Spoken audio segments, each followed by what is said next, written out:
Okay. So this is the November 2021 Zoning Board of Appeals for the Town of Lansing meeting.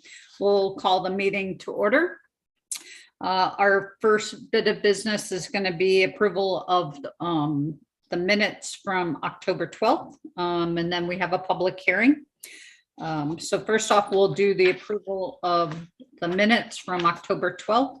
Would somebody, before we do that, I'm going to say that Jack Young is going to be a voting member tonight on the ZBA.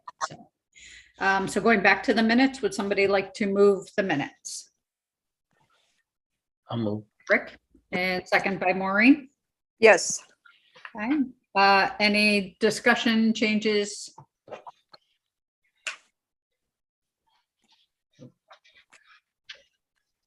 Okay, not seeing any. We'll call for a vote. All those in favor of approving the October 12th minutes, say aye. Aye. Aye.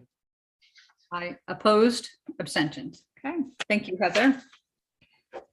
So next we will move on to the public hearing. This public hearing, we will be consideration of an appeal made by Sean and Jennifer Whitaker, 300 Portland Point Road, tax parcel number 36.1-83, located in the Industrial Research IR zoning district. The applicant is proposing to construct a two-family dwelling and is requesting a use variance from the Town of Lansing zoning law, section 270, schedule 1, which does not permit two-family dwellings. This is an unlisted action under State Environmental Quality Review Act. Would somebody like to move opening the public hearing? I'll do that. Thank you, Jack. Is there a second? Mary, you want a second? I'll second that. Okay. All those in favor say aye. Aye. Aye. Opposed, abstention. Okay. So our public hearing is open. Who's going to be speaking on behalf of the applicant? I'm Jason Demarest, the architect on the project. The Zoom link was not coming through in the agenda. I finally figured it out. There's some spaces and stuff in there. I just sent it to the owner. I thought they were going to be joining. So I don't know if we want to give them a minute to try to get on the meeting. They just popped in. Oh, there's Whitaker's coming in now.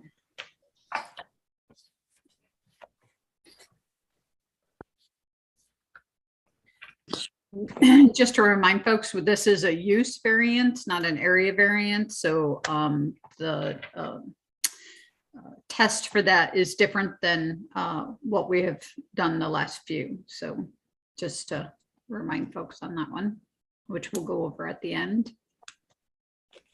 So Jason, do you want to, or Sean, welcome Sean, do you want to go ahead and describe your plan and what the use variance is all about? Sure. Can I share my screen? Sure. All right. Everyone see the survey? It just says that you've started sharing. Oh, there we go. Yeah. Okay. So back in 2017, a use variance was granted to construct the house on the left. This survey shows two parcels, but it was never completed. It's still just one 2.87 acre parcel. And on the right here, there's the original garage, and the original house is 2,500 square foot, 3-bedroom house. So the use variance was granted to construct this house. This house was constructed. I'll show you a quick, this is a relatively current aerial photo. And at the time, there was always a plan to tear down this house. Jennifer Whitaker's parents live in that currently, and they would move into this what we've called the guest house. Let me just go back to that. So you can see the survey here. So the property's been used as a residential use for decades, really. But I think there was a miscommunication, and so we were getting ready to do a foundation permit to start the new project. And let me jump over to the proposed site plan. So you can see dashed in here, that's the existing older house and older garage right on the footprint of the proposed project. So really the idea is just to replace, and the project is a 1-bedroom house as a primary structure, and that's where Jennifer's parents would live. And then above the garage is actually the true guest quarters. So again, this is rotated 90 degrees counterclockwise, but here's the proposed project. We do have an open air connector to the main house. And then let me just show you the floor plans here. So it's a 1-bedroom piece here with a center stair, garage, and then up on the second floor is really by definition an accessory apartment, and that would be guest quarters. So 2 bedrooms in that structure. So it's a little bit different than the 3-bedroom house that's there, but it's another dwelling with an accessory apartment within it.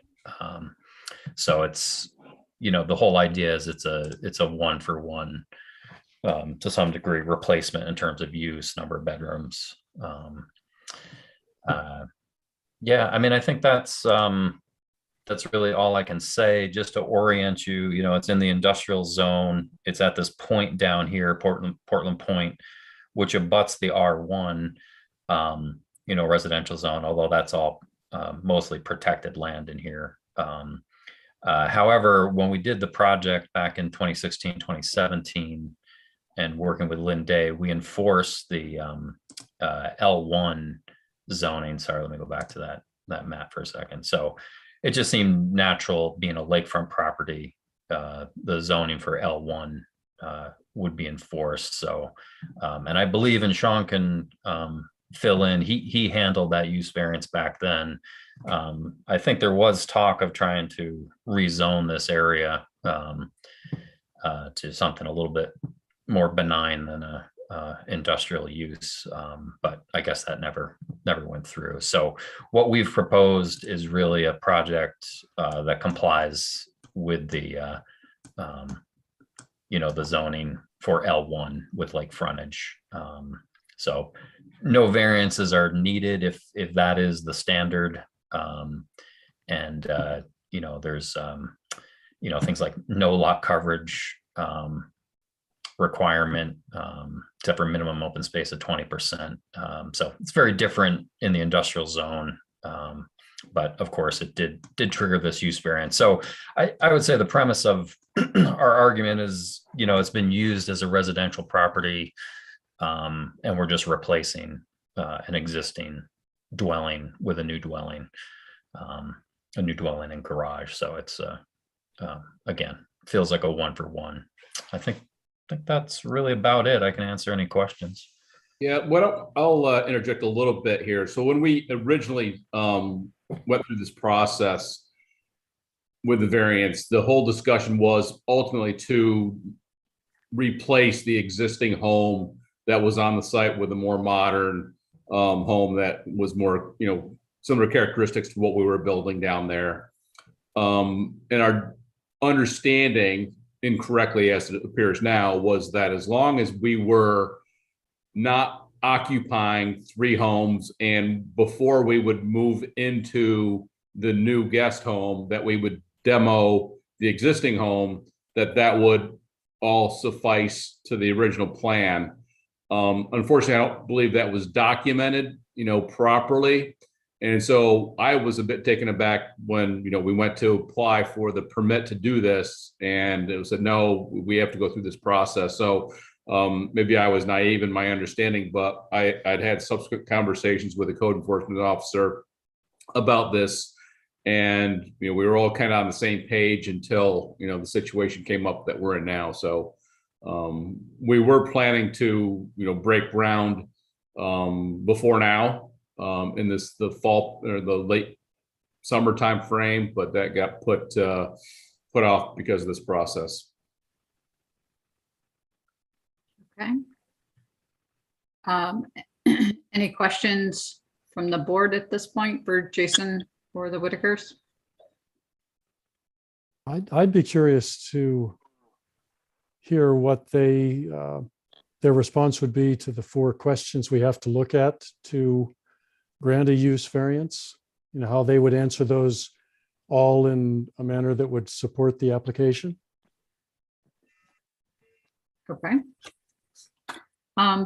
Before we do that, John, is there anything else that you would like to add, perspective from the planning department? Well, this falls on me, but I didn't realize it. But we didn't receive an environmental assessment form with the application, so we would obviously need one of those before we could render a decision tonight. We did hear from County 239 late this afternoon, and they considered it a local matter with no intermunicipal impacts. So that was received at this point. That was received at 4:30 this afternoon. Yes. Okay. And what was the other thing you were talking about? The environmental? Assessment form. Yep. Okay.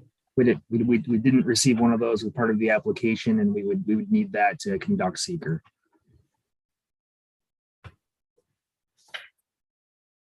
Okay. So this is not an unlisted action? It is an unlisted action, which means that we actually need to go through the seeker process. Okay.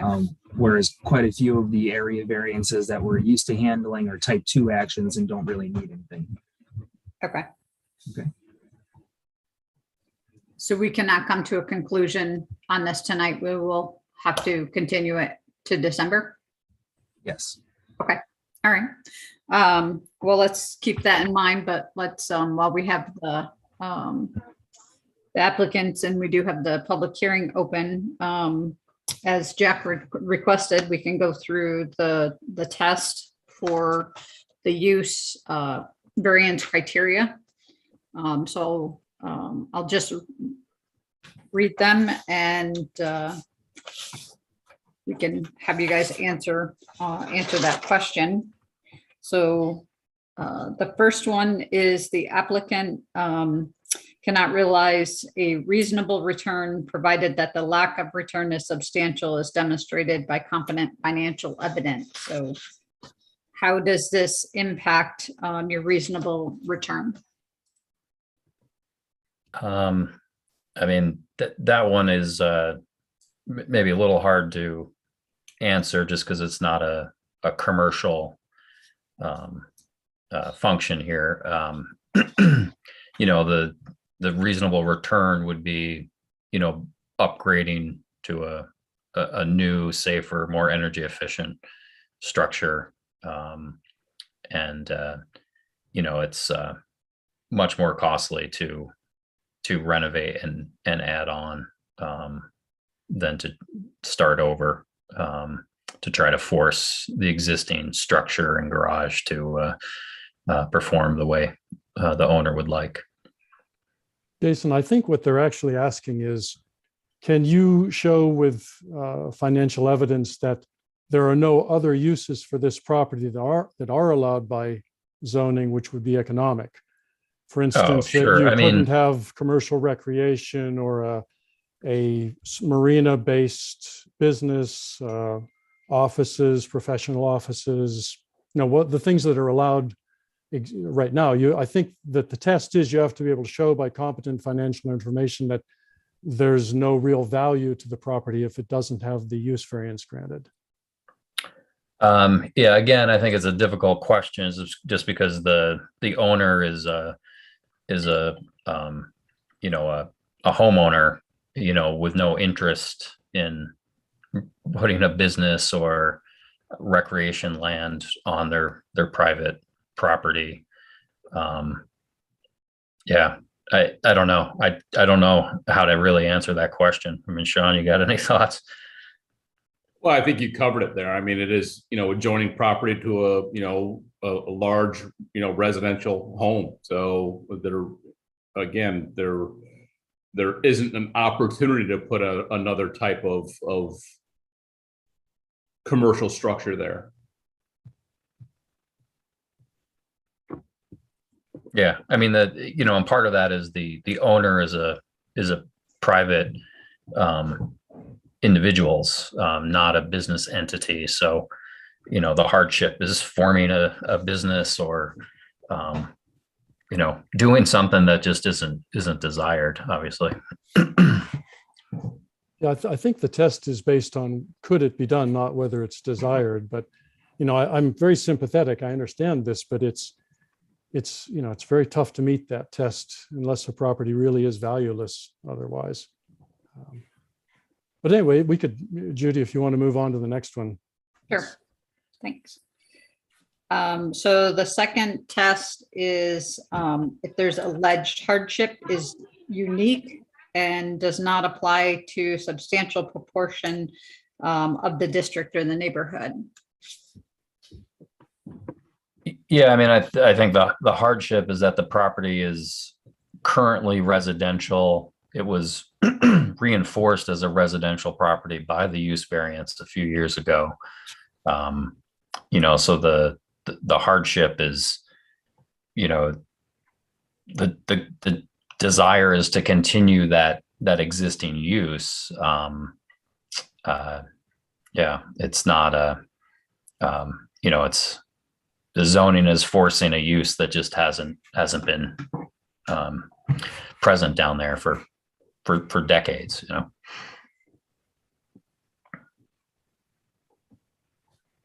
Okay. The third is the requested use variance, if granted, will not alter the essential characteristics of the neighborhood. I think the property can only make the neighborhood look better, and I'll just zoom out from a nice residential property to, I mean, even next door, it's just not, it's an industrial use. And then as we know, this is what an industrial zone can look like. I guess with that said, there is a residence right here in that zone. So it's not even out of character. And this, I think, is that a year round, Sean? No, it's just a pavilion. No. Oh, it's just a pavilion. Okay. Yeah. So, I mean, I think clearly the Portland Point has been transitioning away from the industrial use.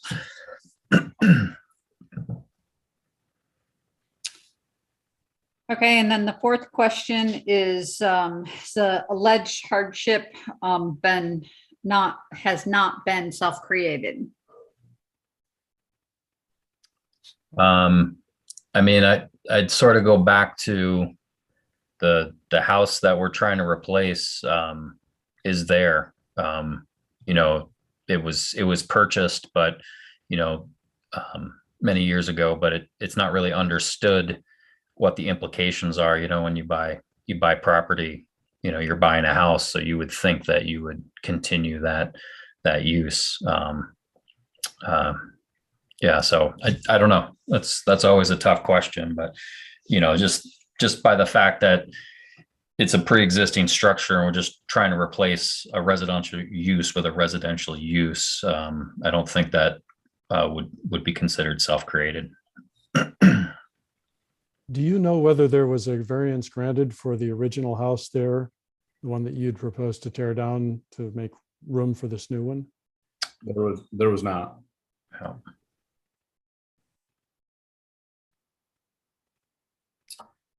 Do you have anything informal from the code enforcer from when you previously built and you had the intentions of continuing to put something on that lot? Do not. Just conversations. Yeah, I That's a mean, hard y- one thing I could point to, I don't have a copy with me right here, but the submitted site plan for the construction of this larger project, documented, the 30-foot setback that's only required in the lakeshore, lakefront zone. But again, that doesn't speak to the intention of, this future replacement project.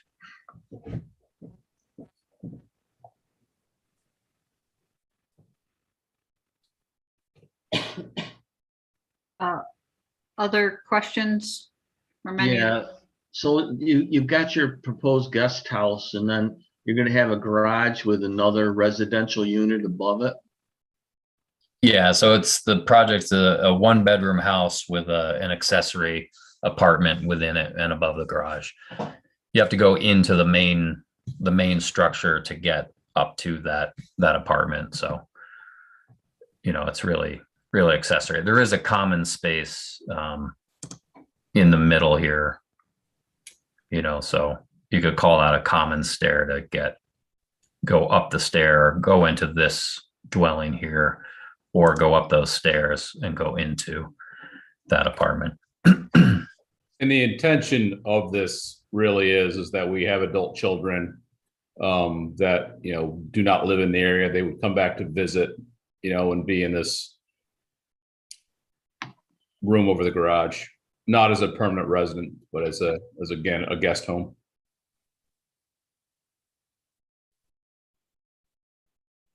Okay, Thank you. Maureen, did anybody else have any questions while we have the public? I would just like to know the area of this project. I think when the architect started out, he explained something about 2 parcels of land that hadn't been joined here. So what is the total area? I mean, are we looking at 2 separate? No, it's legally, Parcels? it's one lot. I think this was an idea to suggest that you could have 2 legal parcels with a right of way. But it's currently the entire parcel, single parcel. Ignore this line, this division in the middle. The whole thing is 2.87 acres. So plenty of lot area for the use. Do we have any restrictions about how many dwellings can be in that space?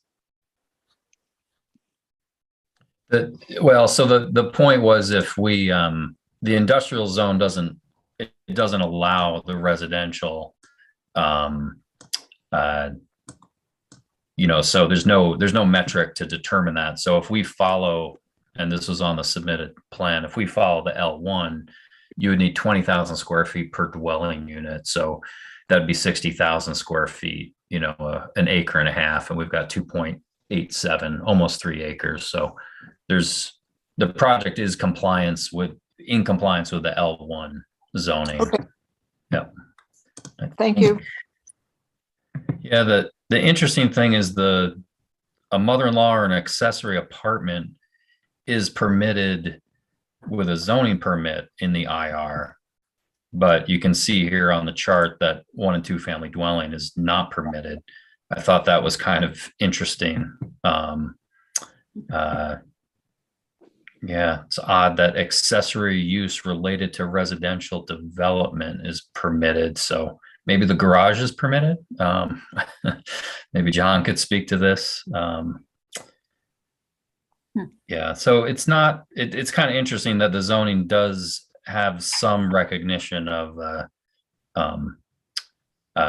residential type usage. And then there's even a rooming house is permitted with site plan review. So, but again, that's not the function here. This isn't supposed to be a rental property. It's really a guest house for the family. Okay, So it's being built as a guest house and not as a rental. So Correct. the the specs would be different, apparently. Is that Yeah. correct? Yes. That's right. Yeah. The code would be different. Okay. Yeah.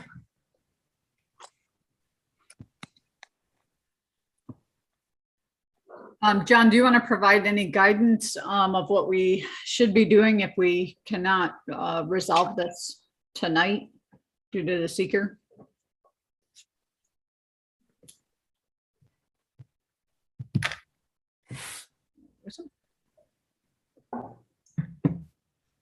Oh, you're on mute, Jen.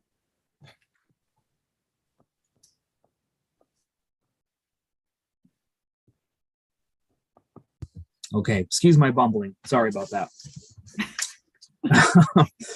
We have a couple of options. We could choose to keep the public hearing open if we wanted to, and just continue it on to the next meeting. We'd have to re-advertise and all of that kind of deal. Or we could also choose to close the hearing. I think. Does the board feel like it has all the information that it needs? I think that's probably the important question. Is there anything you'd like from the applicant or staff for the next meeting? Well, it would be nice if we had a record of the previous grant that was given, the variance. If we had some more details from that. Well, the only details that we've got are the resolution and findings. So, which Nothing I else. believe was provided to you. Yep, nothing else on file. Okay.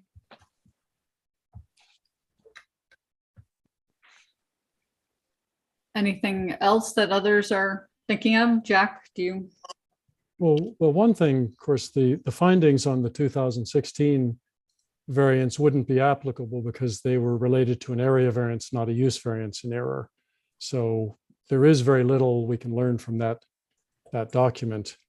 The competent financial information that's required on that first question would be something that I think we'd have to be able to answer it.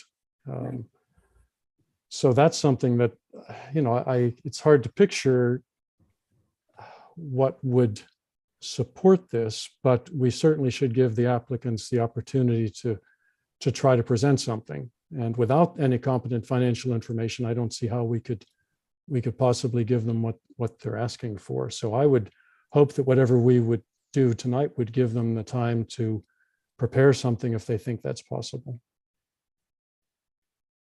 Can I just ask a question? The previous variance was a use variance, not an area variance. But if you read the findings to that, you'll find that the board accidentally asked the 5 questions that are required for an area variance rather than the 4 questions required for use variance. So, and they only have to be basically decided by a majority, whereas for a use variance, all 4 questions have to be answered, in the same way for you to get the variance. So it's a different test, different standard, and not relevant in any way. So that's why we need something different this time. We can't use what we got 4 years ago. Gotcha. 5 years ago. So actually, I've had a question and it never got answered. The property is currently used as a residential property. So one of my questions was, is this really a use variance or is it a dimensional variance to construct a replacement house? I don't know if there's any way to substantiate or get a ruling on this concept that the property is used currently with 2 dwellings on it. I think John can answer that for you. Yeah, I can. With your application, Jason, you've asked for a 2-family home, which is a different use than a 2-family dwelling, which is a different use than a single-family dwelling. I'm not certain how I'd answer the question if we could just allow another single-family dwelling on there.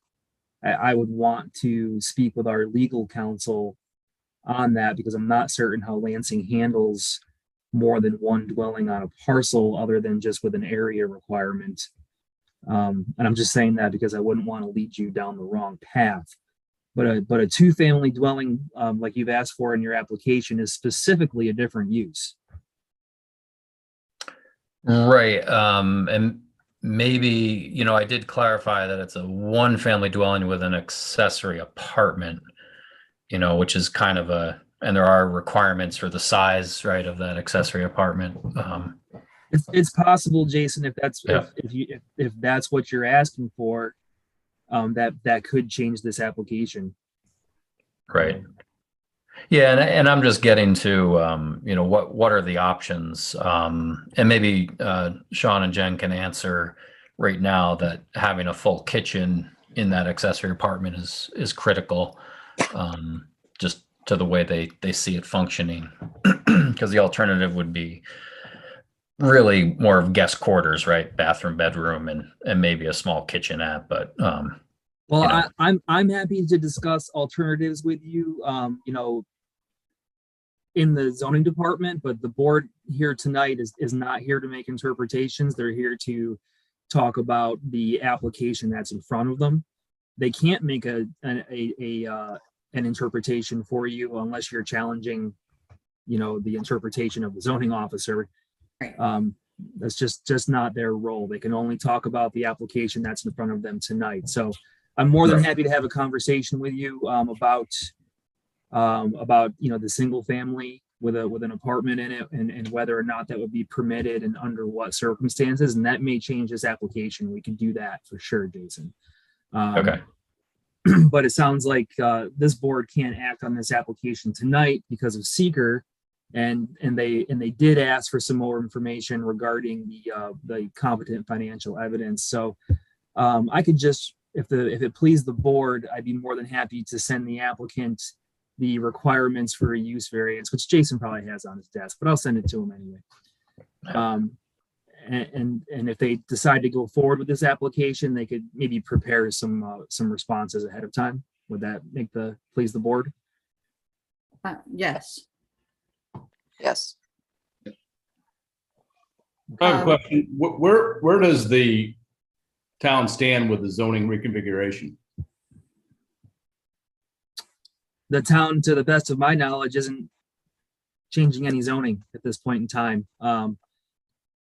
So when we first started this project back in 2016, that was on the slate. That was definitely part of the near-term plan, was to, look at the zoning, especially in this area, because again, it's probably far more desirable, as a residential classification than as industrial classification on the lake.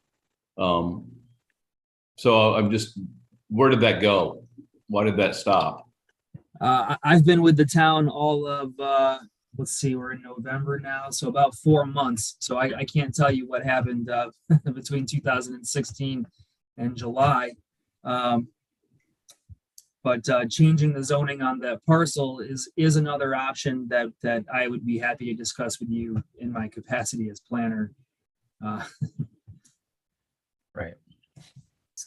So John, at this point, does it make sense? Obviously, we're going to need to close the public hearing, but for us to make any further decisions on this, or do you recommend leaving the public hearing open? If they change any of their requests for the next meeting, it's going to require a different public hearing on that. So does it make sense to go through the process and just close the public hearing and table the decision? That's up to the board. Once you close the public hearing, then you start to put statutory timeframes where you have to make a decision into play. But if you feel like you've basically gotten the information you need from the public, and you're confident that the applicant will give you what you need to make a decision, I think you could go ahead and do that. I think you'd be okay closing the hearing. I'm personally concerned about test question 1. because I don't know how we would provide, financial information to state that it was best used evidently as a residence. I don't see how. It's not even best used. It has to be that there is no economic use other than as a residence. I mean, it's a very, very tough test to pass. I mean, we've with another ZBA I was on previously, we've had this sort of case in front of us, and the standards are very high. I mean, my personal feeling is that trying to talk to John about modifying your plans so that, he can potentially see a different way forward is perhaps a more effective approach. And talking to John and the town board about rezoning this area. Yes. Sounds Yes. like the proper way to go. So, And also, I think a planned development zone. I thought that was planned development area is another special use permit required. Is the parcel big enough for one? It's the same process as changing to another zoning district. I mean, a planned development area is its own zoning district in which you just create the standards. Okay. So, Good. and changing it to an L1 makes more sense since it's pretty much already set up that way. So, Yeah, I think we need to dig into, I don't know if any comprehensive plans are supporting what Sean was told, a few years back. Yeah, definitely some confusion here. Yeah, John, I'm curious, I did put in the clarification that in the application was a primary dwelling plus the accessory bunkhouse. I probably shouldn't have stuck 2-family in there. So I just don't. I mean, I don't know, we've delayed the project start until the spring, so we've got some time. But we also need to move on more detailed drawings and costing and be ready for construction. So, again, I don't know if getting rid of a kitchen in the accessory bunkhouse is really something that would be on the table. It seems like we should probably go down a different route. But if there's any chance, but if that is on the table and we are replacing one dwelling with one dwelling, a 3-bedroom with a 3-bedroom, and that does sidestep the need for a use variance, it might be worth exploring that. okay, well, let's talk about that this week, Jason. And there's no reason why we can't continue to progress this application as far forward as you can while we're clarifying what your options are. Okay. Yep. Okay.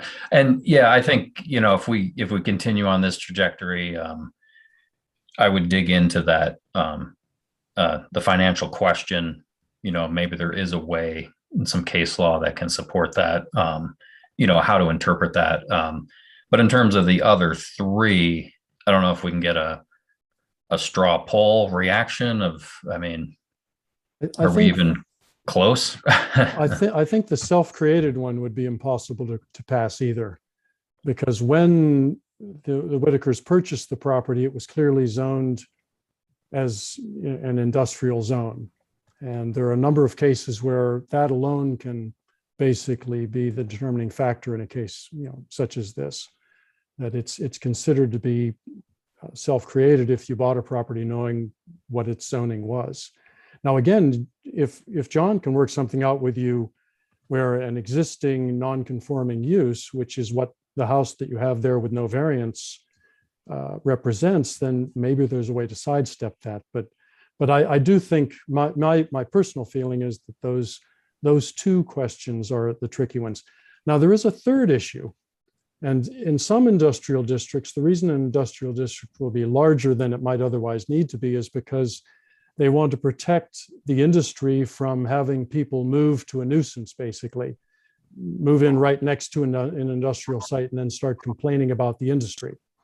Yeah. So it is possible that if Cargill or somebody cared, they might come in and say, well, this is going to cause us problems because ultimately, if we have a bunch of people living there, they're going to be upset with our use of the road, our noise, our lights. We'd like everything on Portland Point to be industrial so that there's no chance of anyone moving in who's going to then start complaining. So that's a small issue. But again, this is just my personal sense, but I feel like John is the only one who can handle anything other than us looking at what's in front of us. And what's in front of us, I think, would be pretty hard to get a favorable determination on. Okay. So what would be the process of looking at rezoning that? Mr. Whitaker, I can walk you folks through that tomorrow if you'd like. I'd want to open up the zoning code, but in essence, you'd go to the planning board, pitch your idea.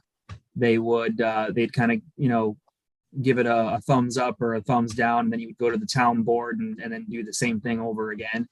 The town board is the ultimate authority on that, but the process puts you to the planning board and then the town board, and then I think back to the planning board and then back again to the town board for a final take at it. But you would basically be explaining, why it is you want to change the zoning, which, it could possibly be a compelling case to an already existing zoning district.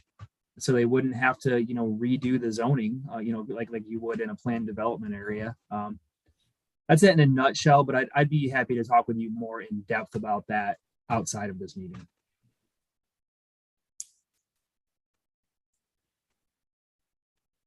Okay.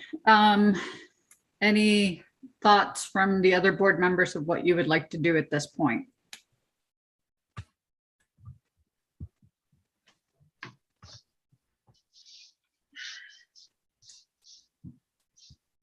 No. So John, I guess just for clarification, we could just leave the public hearing open and just take no action tonight and resume the public hearing, re-advertise and resume the public hearing at the December meeting. Yeah, we can do that. Okay, does that sound from the rest of the board members like a good plan of action? Yes.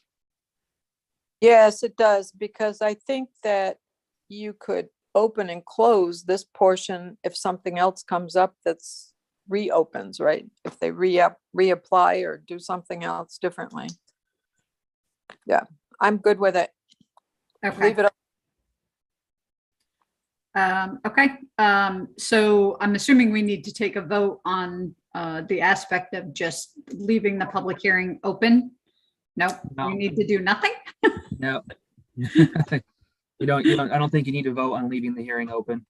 Okay, all right, so through discussion, it sounds like we're gonna leave the public hearing open. We're gonna make no determination tonight and discuss again at the December meeting. So that's, I guess, it for this agenda item. Okay. Jason, Well, thank you. I'll reach out to Guy regarding the one family dwelling apartment. I'll reach out to Guy tomorrow and give you a call as soon as I have some clarification. Okay. That fair? Yep. That sounds great. Appreciate it. All right. Thank you all. Okay. Thanks. Take care. Have a good night. Good night. Okay, so that was the only agenda item besides our approval of minutes. So we definitely will have a December meeting to come back to. Heather, do you know what the exact date is of that right now? December. I can look it up real quick. 14th? It'll be the 14th, yes. Okay. Does anybody know right now that they're not going to be able to attend that meeting? Will you folks want to schedule like a special meeting to discuss applicants to the Zoning Board of Appeals, or would you want to discuss that at the December regular meeting? Will we have applications before that, or will you still be getting in applications? What's, I have a deadline set of November 30th, okay. so it should give you time to review them before the meeting. Well, we typically interview the candidates also. So I'm not really sure how long reopen or continuing the public hearing discussion and such is going to go. So I don't want to rush through interviews, which we would typically be doing thereafter. So should we wait and see how many applicants we have after November 30th, and then kind of via email try to figure out what we want to do, whether we want to have another meeting, and by then you'll have a better idea of what the Whitakers are going to bring back, and hopefully. Yeah, that sounds prudent. Does that sound fair to people? Yep. Okay. How many spots do we have open this year? We have 2. We have Pete's 1 year left on his, and then Maureen is not going to re-enlist. So we have a new Got 5. enough of us? My turn is up. Terms are up. Tour. Okay, so does that sound good? Perfect. All right. Yep. Would somebody like to move for adjournment? I'll make a motion. Second by Second. Jack. All those in favor of adjourning? Aye. Aye. Thank you. I love these really confusing ones we keep getting into. This has been a lot more interesting than I expected. Certainly, you've had interesting case after case. It's fascinating. I'm ready to go back to boring, Jack. I think I might join you there. All right. All right. Well, otherwise, everybody have a nice Thanksgiving, and we'll talk via email once we have more information. So Great. Thank See you, you. everybody. Thank Thank you. you. Bye, guys. See you, Heather. Hey.